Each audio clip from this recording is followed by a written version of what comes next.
used a legal trick to get discharge under section 227 CRPC। आज फिर से कोटा शहर की एक और कहानी। कोटा पढ़ाई की नगरी है और आज की बहस कोटा में ही होनी थी।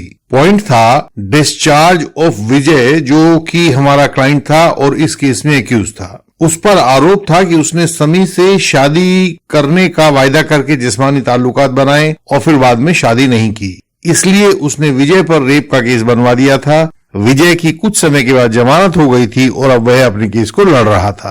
विजय हमें हमारे पुराने चैनल के माध्यम से मिला था। शायद वह एडवोकेट ढूंढ रहा था और उसने हमारा पुराना चैनल सर्च किया। फिर उसका हमसे संपर्क हुआ।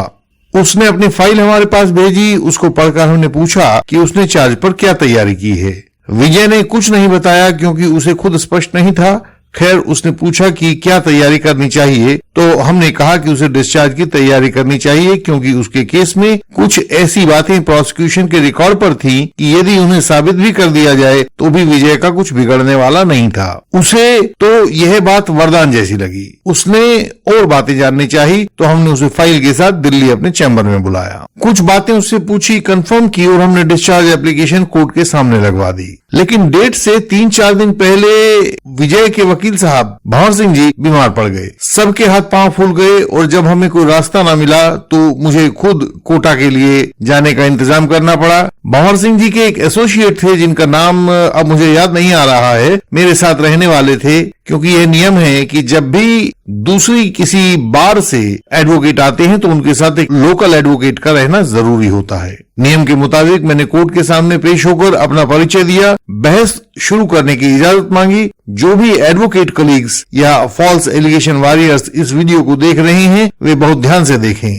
कि 3 आर्ग्यूमेंट्स थे और उन्हें किस तरह से डेवलप किया गया, कैसे प्रोसिक्यूटर ने बीच में कानूनी उपद्रव किया और कैसे हमने उस कानूनी दीवार को लांघकर अपने आरोपी को बचाया। बहुत ध्यान से देखिएगा। मैंने कोर्ट से कहा कि मेरे 3 आर्ग्यूमेंट्स हैं। पहला, दोनों के बीच में कोई जिस्मानी रिश्ते कभी बने ही नहीं। दूसरा, शादी का कोई प्रॉमिस कभी किया ही नहीं गया। और तीसरा, यह शादी जिसके ब्रीच ऑफ प्रॉमिस की बात की जा रही है वह हो ही नहीं सकती थी, अतः आरोप पूरी तरह से झूठा है। व्यूअर्स, यहाँ हमारी वीडियो भी डिस्चार्ज अंडर सेक्शन 227 CRPC पर देख सकते हैं। हमने उसमें यह समझाया हुआ है कि डिस्चार्ज पर आर्ग्यूमेंट्स के दौरान 3 चीजें देखी जाती हैं। पहली, record of the case and the evidence adduced by the prosecution. दूसरी, submissions made by the accused. और तीसरी, submissions made by the prosecution. ये 3 बातें देखकर तब कोर्ट तय करता है कि डिस्चार्ज किया जाना है मुलजिम को या नहीं किया जाना है। माय फर्स्ट आर्ग्यूमेंट, हमने पहला आर्ग्यूमेंट कोर्ट के सामने रखा। रेप हुआ था ऐसा केवल आरोप है, कोई गवाह नहीं है, कोई सीमेन सैंपल नहीं है, कोई स्पॉट ऑफ अकरेंस से मिला हुआ स्टेन नहीं है, कोई कपड़ा नहीं है, अंडरगारमेंट्स नहीं है, कोई बेडशीट नहीं है, कुछ भी तो एविडेंस नहीं है। किसी भी रेप का डे, डेट एंड टाइम पूरा नहीं दिया गया है। ऐसे में चार्ज लगना तो दूर की बात है, चार्ज फ्रेम करने तक में मुश्किल आएगी। और जनाब अगर चाहें तो सेक्शन 211 CRPC पर गौर फरमा सकते हैं। यहाँ पब्लिक प्रोसिक्यूटर ने ऑब्जेक्शन किया कि प्रोसिक्यूट्रिक्स की अकेली गवाही आरोप साबित करने के लिए पर्याप्त है। इन सब सबूतों की जरूरत कहाँ है? हमें पता था कि प्रोसिक्यूशन ऐसे आर्ग्यूमेंट्स ले आता है। जवाब हमारे पास तैयार था। जनाब, चार्जशीट रिकॉर्ड पर है और प्रोसिक्यूशन उससे बाहर नहीं जा सकता है। प्रोसिक्यूशन कम से कम प्रोसिक्यूट्रिक्स के उन बयानों को तो दिखाएगा ही ना जिनसे रेप की परिभाषा पूरी होती हो। यहाँ तो रेप की परिभाषा तक रिकॉर्ड पर पूरी नहीं होती है। रेप की परिभाषा को साबित करने वाले इंग्रेडिएंट्स रिकॉर्ड पर उपलब्ध ही नहीं है, तो ये उसे साबित कैसे करेंगे? रेप पर प्रोसिक्यूट्रिक्स की अंडर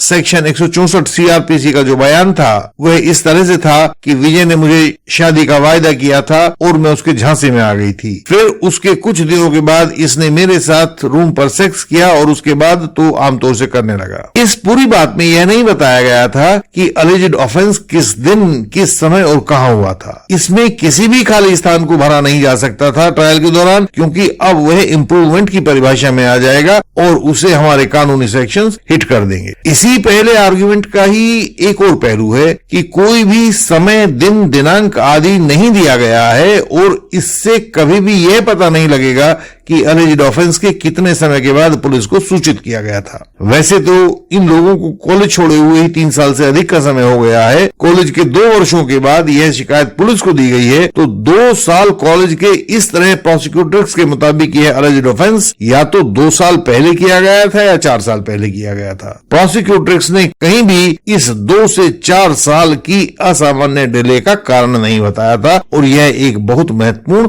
लीगल डिफेक्ट है। मेरा सेकेंड आर्ग्यूमेंट, जैसा प्रोसिक्यूटर्स ने कहा है वैसा कोई प्रॉमिस हुआ ही नहीं है। ऐसा भी नहीं कि उसके द्वारा आरोपी को सेक्सुअल रिलेशंस के लिए कोई सहमति दी हो। प्रोसिक्यूटर्स का ऐसा कोई कथन रिकॉर्ड पर नहीं है जिसमें यह कहा गया था कि फला फला डेट टाइम पर पहली बार ऐसा हुआ था और उस दौरान सहमति लेने के लिए आरोपी ने शादी का वचन दिया था। उस शादी के वचन को सुनकर तब प्रोसिक्यूटर्स ने अपनी सहमति दी थी, ऐसा कहीं कुछ रिकॉर्ड पर नहीं है, पूरी चार्जशीट में नहीं है। मेरा कहना है कि कोई सेक्सुअल रिलेशंस स्थापित ही नहीं हुआ था, किसी संबंध का कहीं कोई सबूत रिकॉर्ड पर नहीं है। और in the worst case scenario, यदि यह माननीय कोर्ट मानती भी है कि कोई संबंध था, तो भी प्रोसिक्यूटर्स की सहमति से हुआ होगा। वह पूरी तरह से एक नॉर्मल अडल्ट थी, मैच्योर थी, इंटेलिजेंट थी तथा सभी तथाकथित तारीखों के आसपास भी वह पूरी तरह से समझदार थी। प्रोसिक्यूशन ने ऐसा कहीं कुछ भी रिकॉर्ड पर नहीं लगाया है जिससे उसकी समझ को लेकर, उसकी अंडरस्टैंडिंग को लेकर और उसकी इंटेलिजेंस को लेकर कहीं कोई डाउट पैदा होता हो।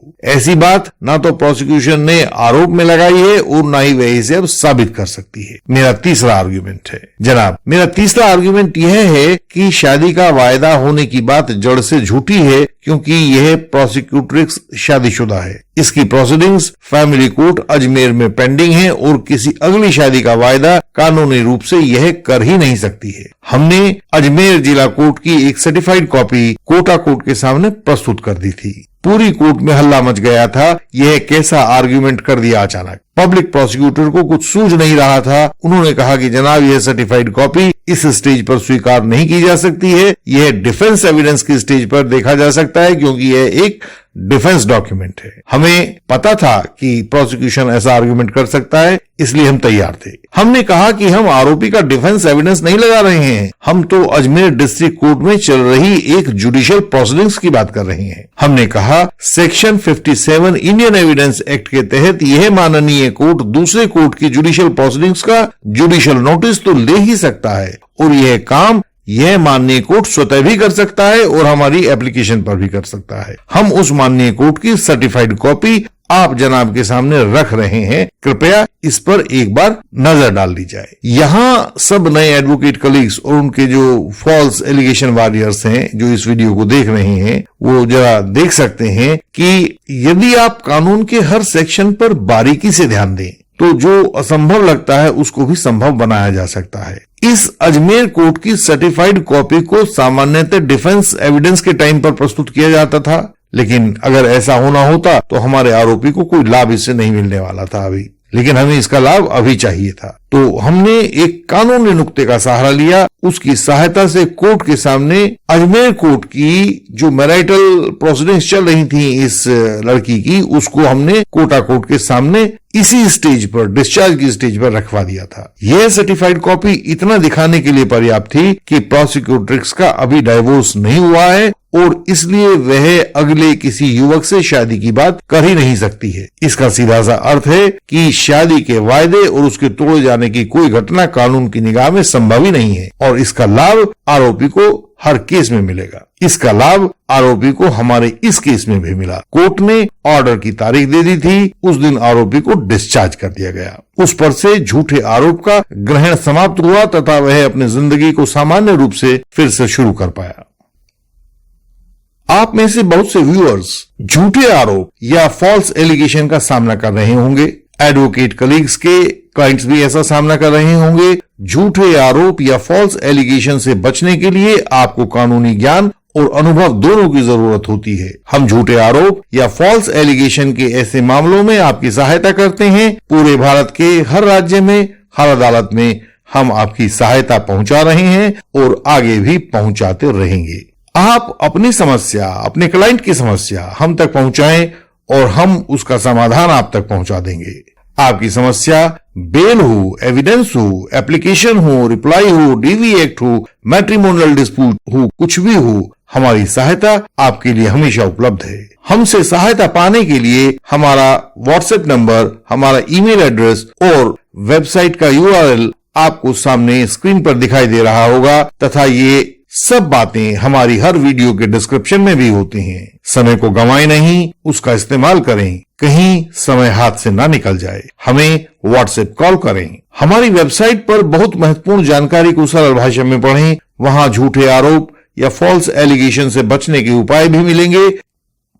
इस वीडियो को लाइक करें, शेयर करें और चैनल को सब्सक्राइब करें। बेल आइकन को प्रेस करें ताकि नई वीडियोस आपसे मिस ना हो जाएं। हम आपसे अगले वीडियोस में फिर मिलेंगे। तब तक के लिए प्रणाम।